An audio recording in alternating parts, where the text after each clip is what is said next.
टिटंबा शासकीय आश्रम शाळेमध्ये दिनांक 25 तारखेला रात्री 69 विद्यार्थी आजारी पडले असल्यामुळे त्या सर्व विद्यार्थ्यांना उपरुग्णालय धारणी येथे उपचार घेत होते।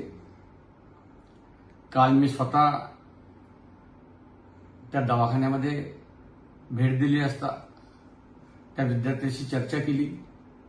सोबतच टिटंबा शासकीय आश्रम शाळेमध्ये गेलो, त्या ठिकाणी पालक, विद्यार्थी आणि सामाजिक संघटनेशी सुद्धा चर्चा केली आणि ते सखोल चौकशी सुरू आहे।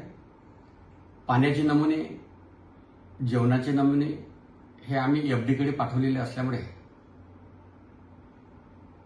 रिपोर्ट आल्यानंतर, निरीक्षणाचा रिपोर्ट आल्यानंतर आम्ही 100% तात्काळ त्यांच्यावर कारवाई केल्याशिवाय राहणार नाही। सेंट्रल किचनच्या माध्यमातून शासकीय आश्रम शाळेमध्ये भोजन पुरवठा होत होता।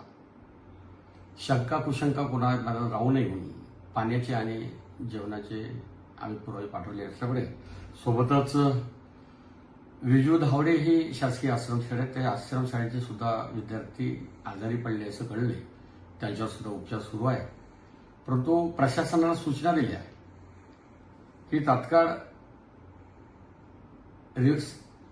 अहवाल आल्यानंतर त्याच्यावर कारवाई व्हावी, केल्या जावी।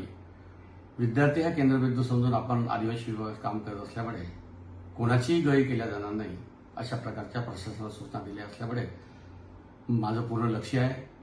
वेळ प्रसंग पडला परत जाण्याची वेळ आली तरी जाईल, परंतु विद्यार्थ्यावर कुठल्या प्रकारचा दुर्लक्ष किंवा अनियमितता होणार नाही याची दक्षता काळजी घेईल। खूप खूप धन्यवाद।